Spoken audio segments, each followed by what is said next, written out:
Kilalanin natin ng mas malalim ang isa sa pinakakilalang pangalan sa showbiz at politics sa Pilipinas, Ramon Bong Revilla Jr. Dating action star, naging senador, at ngayong January 2026, headline ulit dahil sa malaking usaping legal na kinakaharap niya.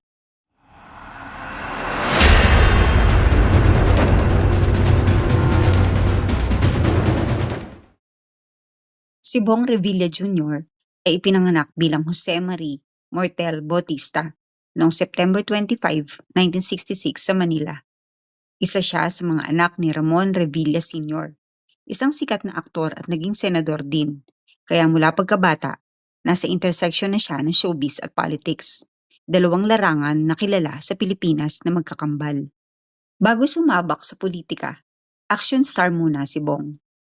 1970s bilang child actor, pero sumikat talaga siya noong 1980s at 1990s. Mga pelikula niya ay ang alias Pogi series, mga action films na punong-puno ng stunts, barilan at eksena ng kabayanihan. Nakilala siya bilang Pogi, ang tough guy, ang bida, ang tagapagtanggol ng Sa puntong ito, malakas ang branding niya, heroic, macho, protector, mga imaheng madali ring lumipat sa mundo ng politika later on. At noon ngang 1995, pumasok siya sa public office bilang Vice Governor ng Cavite. Pagkatapos, noong 1998 to 2001, naging governor naman siya ng Cavite.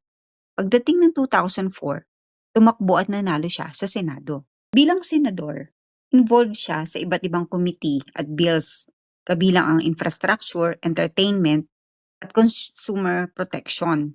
Malakas ang electoral support niya dahil sa kombinasyon ng celebrity recognition, political machinery, and long-time Cavite network. Nanalo siya muli noong 2010 at muling bumalik sa Senado noong 2019. Ngunit bago pa ang 2026 cases, nasangkot na siya noon sa PDAF, pork barrel controversy. Noong 2018, na-acquit siya ng plunder pero pinabayaran ng Sandigan Bayan ang ilang public funds na umano'y na-divert. Issue ito na nagdikit sa pangalan niya, pero politically, nakabalik siya sa Senado. Ngayon, January 2026, isa na namang malaking legal battle ang kinakaharap ni Bong Revilla Jr., kaugnay ng isang 92.8 million flood control scandal. Roberto Bernardo, isa si Revilla sa mga idiniinya sa isyu ng kickback sa mga flood control project.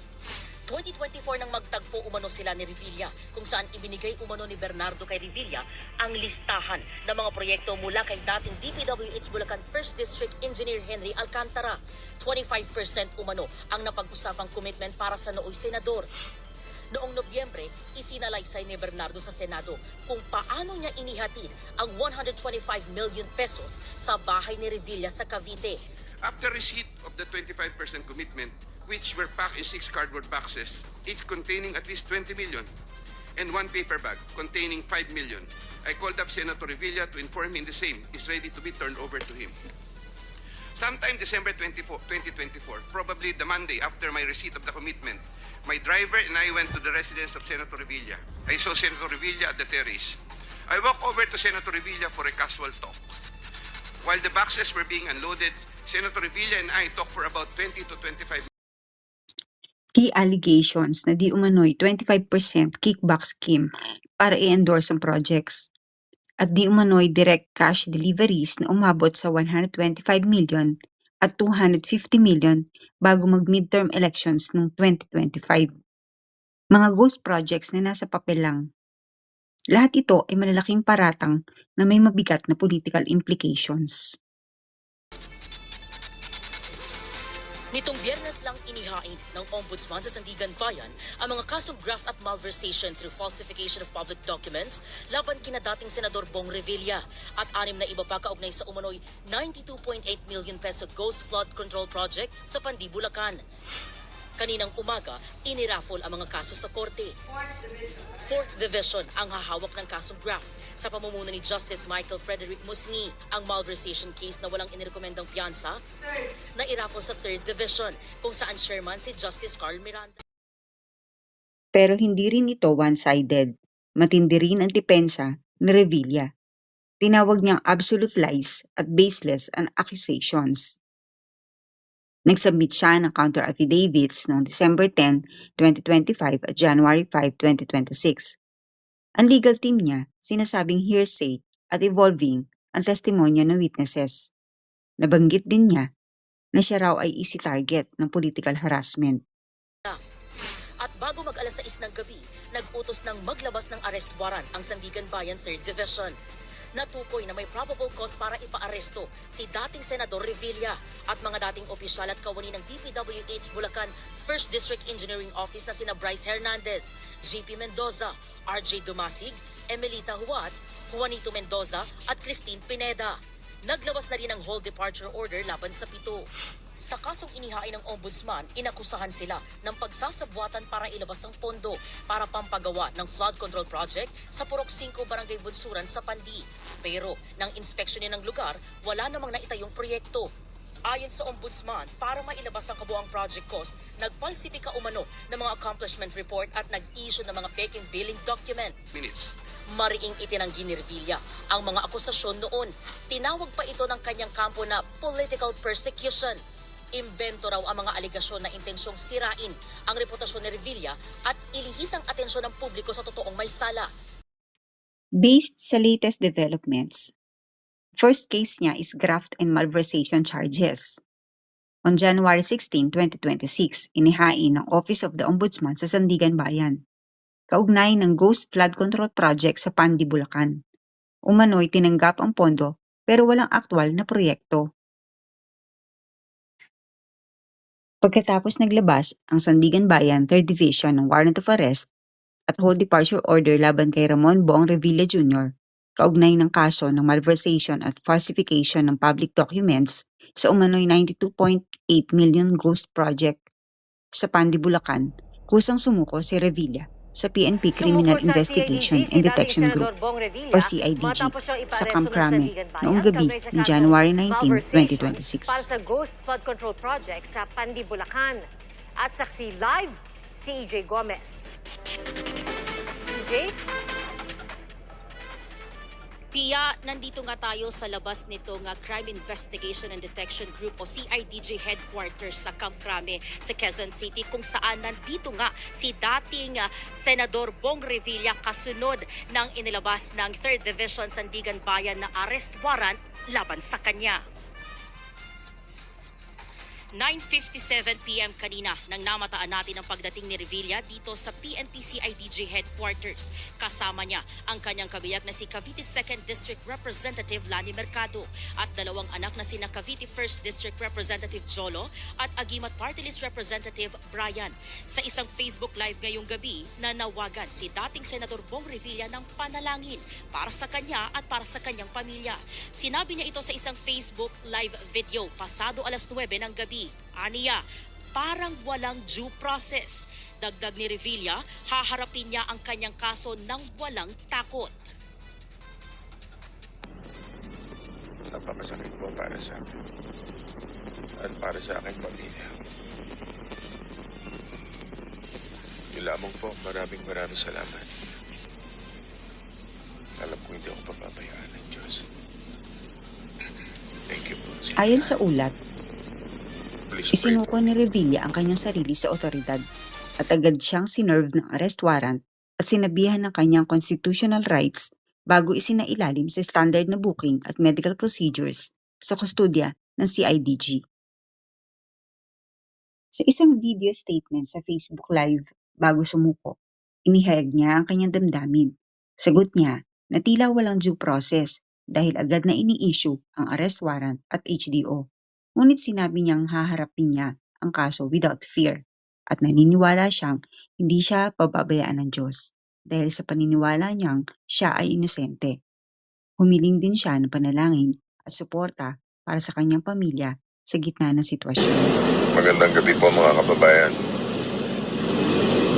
Nakatanggap po kami ng impormasyon na lumabas na yung aking warrant of arrest. Nakakalungkot po, parang wala yatang due process.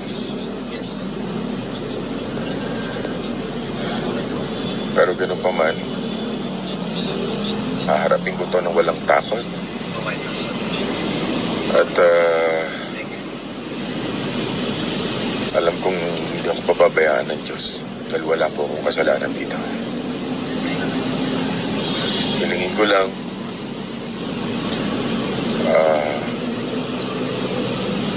hingi ako ng panalangin at patatagin niyo rin po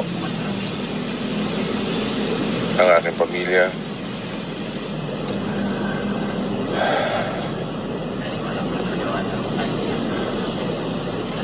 Hindi ko po may paliwanag kung ano yung nararamdaman ko sa totoo lang. Napakasakit po para sa akin at para sa aking pamilya.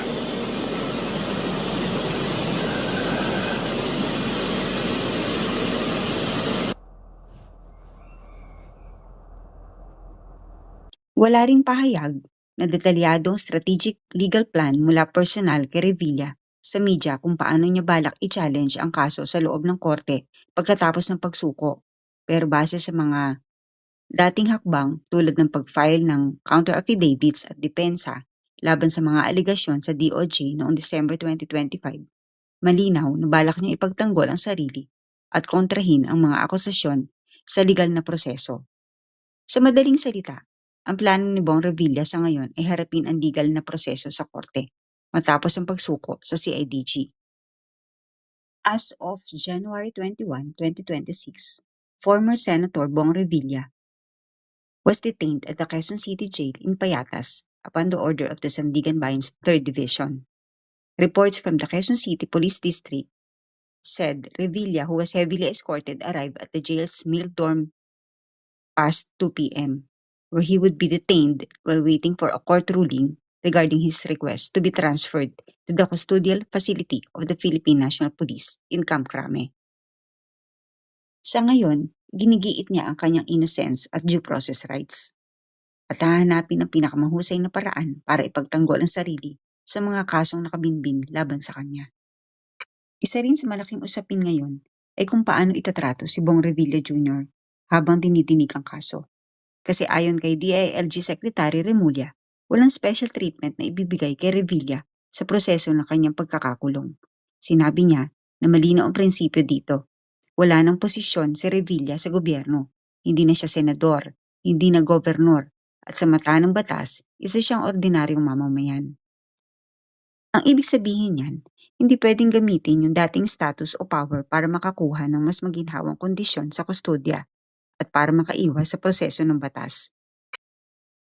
Kung titingnan natin ng mas malawak, may tatlong angle ang story na to. Legal angle, mabigat ang charges, graft, malversation at plunder. Political angle, timing is crucial dahil papalapit na ang 2028 national elections. Public perception, may divided audience, yung naniniwalang victim siya ng harassment at yung nakikita siyang bahagi ng systemic corruption. Ang outcome ng kasong ito ay posibleng makaapekto sa political landscape ng bansa. So sino nga ba si Bong Revilla Jr.? Isang action star na naging politiko, bahagi ng isang political dynasty, minsan nang nalink sa kontrobersya at hanggang ngayon ay nananatiling nasa gitna ng legal at political battles. Ano sa tingin nyo? Political persecution ba to o accountability?